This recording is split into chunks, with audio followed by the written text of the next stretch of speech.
नमस्कार, स्वागत है आपका इंडिया वॉइस पर। मैं हूं आपके साथ स्वीटी दीक्षित। बुलेटिन की शुरुआत करेंगे अहम जानकारी के साथ। बता दें कि प्रधानमंत्री नरेंद्र मोदी ने लोगों से की है खास अपील। हर घर तिरंगा अभियान को लेकर ये अपील की गई है। 13 से 15 अगस्त के बीच अभियान में भाग लेने का आग्रह प्रधानमंत्री ने किया है। तिरंगे के साथ तस्वीर भी अपलोड करने के लिए कहा है। हर भारतीय का तिरंगे से भावनात्मक जुड़ाव है, पीएम मोदी ने कहा है। और इसी के साथ पीएम ने कहा है कि राष्ट्रीय प्रगति को आगे बढ़ाने के लिए प्रेरित करता है। तो बता दें कि हर घर तिरंगा अभियान को लेकर पीएम मोदी ने जनता से अपील की है कि 13 से 15 अगस्त के बीच अभियान में भाग ले। ये भी आग्रह उनकी तरफ से किया गया है। और इसी के साथ पीएम ने तिरंगे के साथ तस्वीर भी अपलोड करने का आग्रह भी किया है। बता दें, हर घर तिरंगा अभियान एक बार फिर से चलाया जा रहा है। हर घर तिरंगा पार्ट 2 चलाया जा रहा है। और ऐसे में हर भारतीय का तिरंगे से भावनात्मक जुड़ाव है, ये भी पीएम मोदी ने ट्वीट करके कहा है। राष्ट्रीय प्रगति को आगे बढ़ाने के लिए प्रेरित करता है। तो बता दें कि पीएम मोदी ने आग्रह किया है कि हर घर तिरंगा में भाग ले तमाम जनता और अपनी पिक्चर भी तिरंगे के साथ अपलोड करे। 13 से 15 अगस्त तक भाग लेना है हर घर तिरंगा अभियान में। देखते हैं तो मन को पीड़ा भी होती है। दुर्भाग्य से हमारे देश में विपक्ष का एक धड़ा आज भी पुराने ढर्रे पर चल रहा है। वो आज भी खुद तो कुछ करेंगे नहीं और किसी को करने भी न देंगे। न काम करेंगे न करने देंगे। ये रवैये पर अड़े हुए हैं। देश ने आज की और भविष्य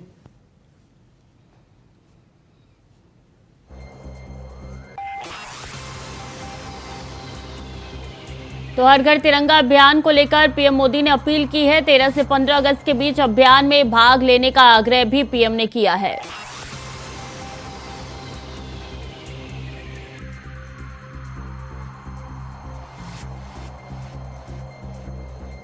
तो हर भारतीय का तिरंगे से भावनात्मक जुड़ाव है, पीएम मोदी ने भी साफ तौर पे कह दिया है। खबरों में आगे बढ़ेंगे। पीएम नरेंद्र मोदी का आज सागर दौरा है। दोपहर 1 बजे खजुराहो एयरपोर्ट पहुंचेंगे पीएम नरेंद्र मोदी। संत रविदास स्मारक पहुंचकर मंदिर का भूमि पूजन करेंगे। विभिन्न परियोजनाओं का लोकार्पण और शिलान्यास भी करेंगे पीएम नरेंद्र मोदी। तो दोपहर 1 बजे का वक्त बताया जा रहा है जब खजुराहो एयरपोर्ट पहुंचेंगे पीएम नरेंद्र मोदी। इसी के साथ बता दें कि संत रविदास स्मारक पहुंचकर मंदिर का भूमि पूजन भी करेंगे पीएम नरेंद्र मोदी। खास दौरा उनका ये माना जा रहा है। विभिन्न परियोजनाओं का लोकार्पण और शिलान्यास करने के लिए जा रहे हैं पीएम नरेंद्र मोदी। 1 बजे का वक्त बताया जा रहा है जब खजुराहो एयरपोर्ट पहुंचेंगे पीएम नरेंद्र मोदी। तो पीएम मोदी का आज सागर दौरा है। काफी महत्वपूर्ण ये दौरा माना जा रहा है। 1 बजे खजुराहो एयरपोर्ट पहुंचेंगे पीएम मोदी। और सीएम योगी आदित्यनाथ का आज गोरखपुर दौरा है। 2 दिवसीय पर आज आएंगे गोरखपुर सीएम योगी आदित्यनाथ और मुख्यमंत्री एथेनॉल प्लांट का शिलान्यास करेंगे। इस दौरान केयान डिस्टिलरी का भी शिलान्यास सीएम योगी आदित्यनाथ द्वारा होगा।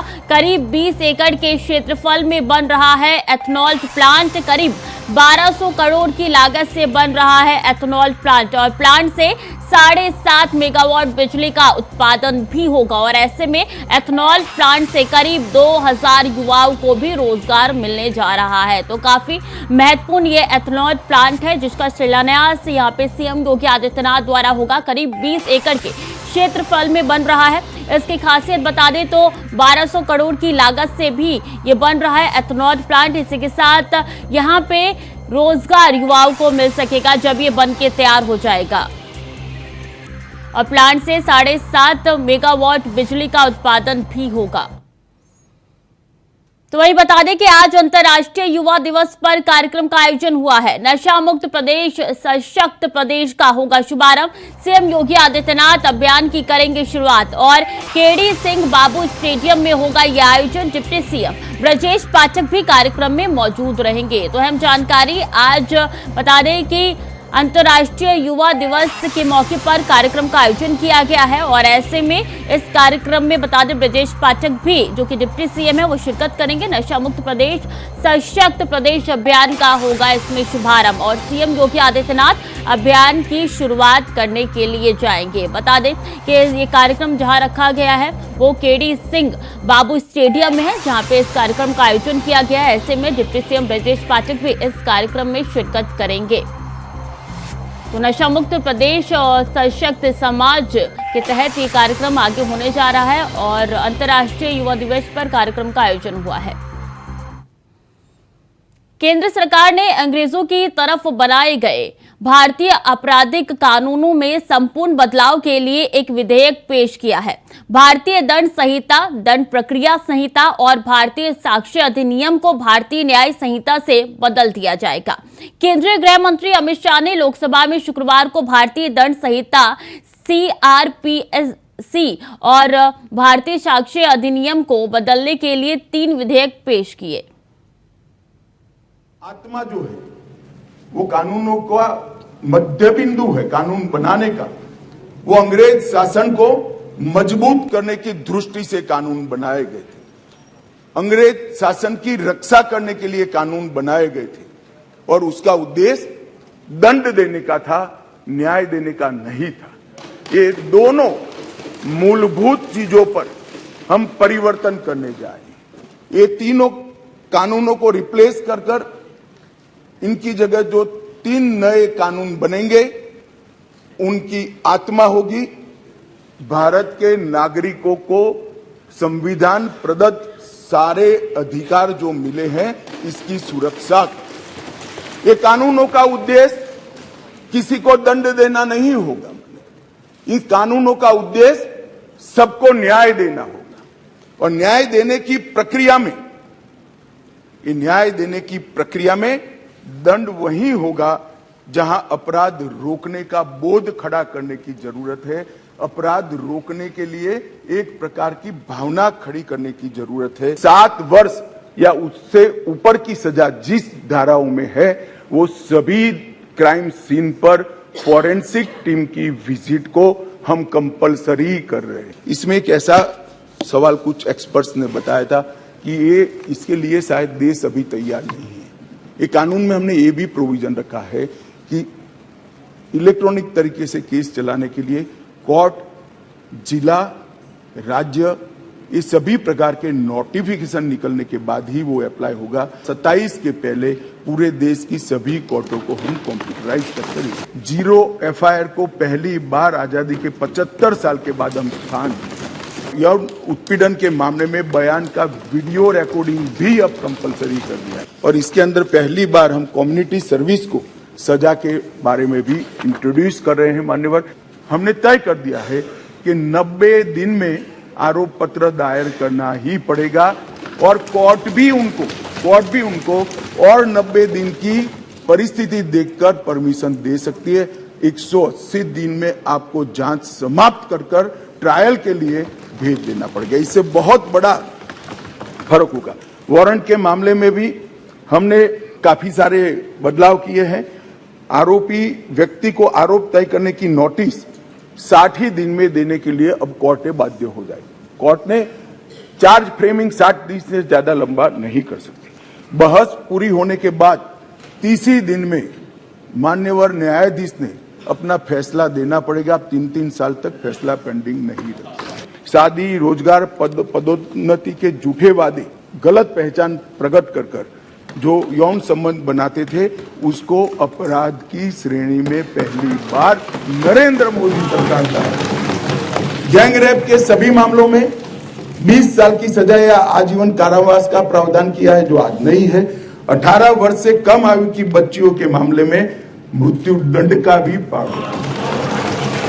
मान्यवर, मॉब लिंचिंग का बड़ा शोर मचा है, हमने उसको केयरफुली करा है। मॉब लिंचिंग के लिए भी 7 साल आजीवन कारावास और मृत्युदंड तीनों का प्रोविजन कर हम प्रावधान मान्यवर लाए। राजद्रोह को कंप्लीटली हम रिपील कर रहे हैं, कंप्लीटली। और अविश्वास प्रस्ताव पर प्रधानमंत्री नरेंद्र मोदी के संसद में दिए जवाब पर शुक्रवार को कांग्रेस सांसद राहुल गांधी ने प्रेस कॉन्फ्रेंस की। उन्होंने कहा, मणिपुर जल रहा है और प्रधानमंत्री हंस हंसकर बोल रहे थे। ये उनको शोभा नहीं देता। अगर हिंदुस्तान में कहीं हिंसा हो रही है तो उन्हें इस तरीके से हंस हंसकर नहीं बोलना चाहिए। सुनिए और क्या कुछ कहा राहुल गांधी ने। 2 घंटे, शायद 2 घंटे 13 मिनट, 2 घंटे 13 मिनट भाषण किया। उसमें अंत में 2 मिनट, और अगर आपने देखा होगा कल, तो प्रधानमंत्री हंस हंस के बोल रहे थे, मुस्कुरा रहे थे, जोक्स क्रैक कर रहे थे, हंस रहे थे। ये उनको शोभा नहीं देता है। हिंदुस्तान का प्रधानमंत्री, अगर इस देश में हिंसा हो रही है, दर्द हो रहा है, हिंदुस्तान के प्रधानमंत्री को 2 घंटे मजाक नहीं उड़ाना चाहिए। विषय कांग्रेस नहीं था, विषय मैं नहीं था, विषय मणिपुर है। मणिपुर में क्या हो रहा है और उसको एकदम क्यों नहीं रोका जा रहा है, ये विषय है। 19 साल के एक्सपीरियंस में जो मैंने मणिपुर में देखा और सुना, वो मैंने कभी पहले नहीं सुना था। मैंने पार्लियामेंट में बोला कि प्रधानमंत्री जी ने, अमित शाह जी ने भारत माता की हत्या की है, मणिपुर में भारत को खत्म कर दिया है। मैंने ऐसे नहीं बोला था, ये खोखले शब्द नहीं है। मैं आपको समझाता हूं मैंने ये बात बोली क्यों। जब हम मणिपुर पहुंचे,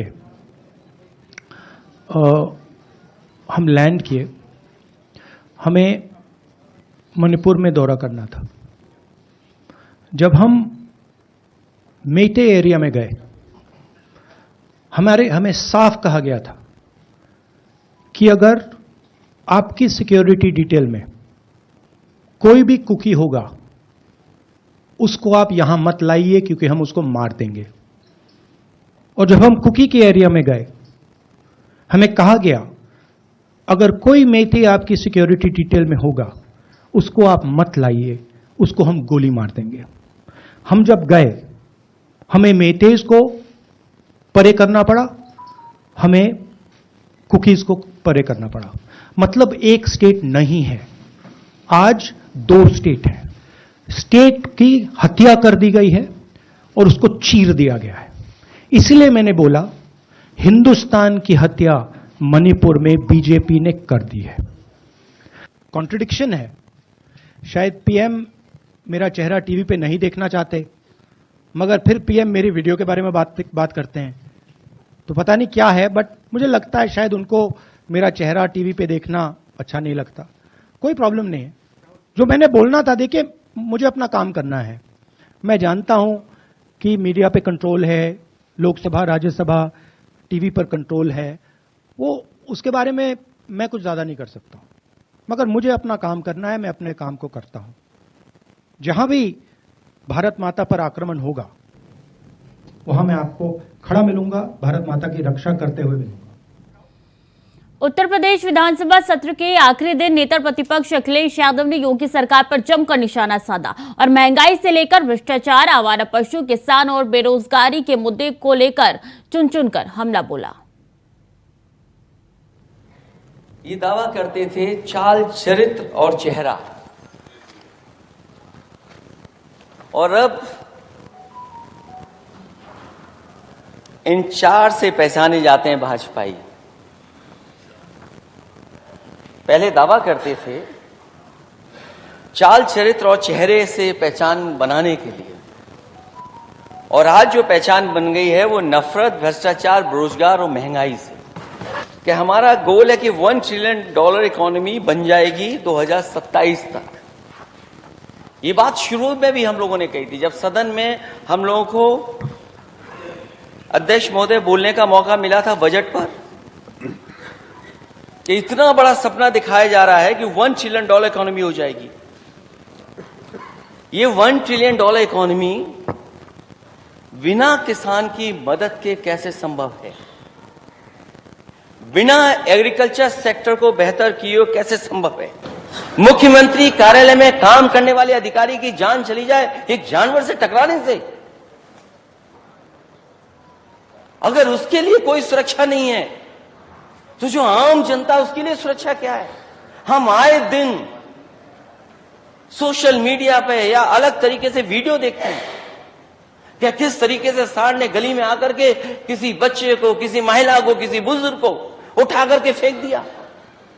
यही $1 ट्रिलियन की इकोनॉमी का सपना है। हमारे एक साथी थे, अब उन्होंने ऑर्बिट बदल ली है।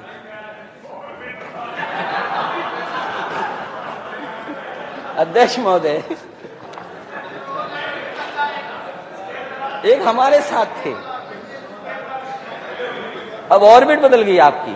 और जब मैं मंच पे रहता था इनके साथ तो एक गाना हमेशा गाते थे, चल सन्यासी मंदिर में।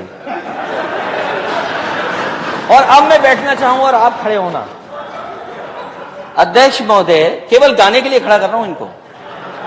जो पहली लाइन तो इन्होंने गा दी, उस गाने की दूसरी लाइन गा दे, मैं बैठ जा रहा हूं। मेरे अंगने में तुम्हारा क्या काम है? अध्यक्ष महोदय, क्योंकि ये शपथ लेने गए थे तो नेता सदन ने ये गाकर के सुनाया, मेरे अंगने में तुम्हारा क्या काम है। और यूपी के विधानसभा सत्र में सीएम योगी ने अखिलेश के सवालों का जवाब देते हुए जबरदस्त हमला बोला, सुनिए। मैंने कहा ना 14, 17, 19, 22 और फिर चिंता मत करो 24 में खाता भी नहीं खुलने वाला है। मैं तो फिर से कह सकता हूं कि चच्चो अभी से रास्ता तय कर लो अपना। तो ये आपके साथ न्याय नहीं करेंगे। जब भी आपका नंबर आता है आपको चुपचाप काट दिया जाता है। आपके भलमानस को ध्यान में रख करके आपके संघर्ष को कोई ध्यान में नहीं रखता है। महोदय दुष्यंत कुमार ने एक बात कही थी कि तुम्हारे पांव के नीचे कोई जमीन नहीं, कमाल यह है फिर भी तुम्हें यकीन नहीं।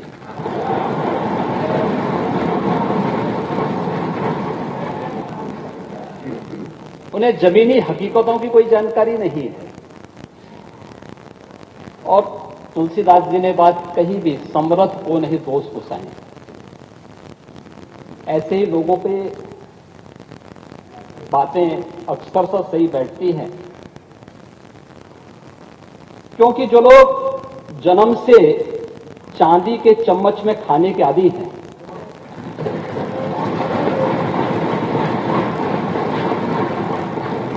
वे गरीब की समस्या को क्या समझेंगे। 4 बार समाजवादी पार्टी को भी प्रदेश में मुख्यमंत्री के रूप में कार्य करने का अवसर प्राप्त हुआ था।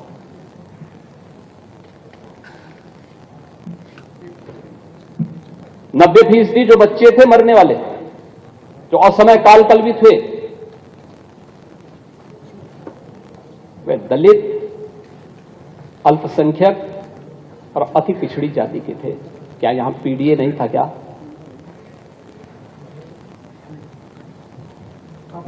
क्या कर रहे थे? 4 बार मुख्यमंत्री बनने के बाद भी आप लोगों ने उसका समाधान नहीं निकाल पाए। आपको तो 5 साल का पूरा कार्यकाल मिला था।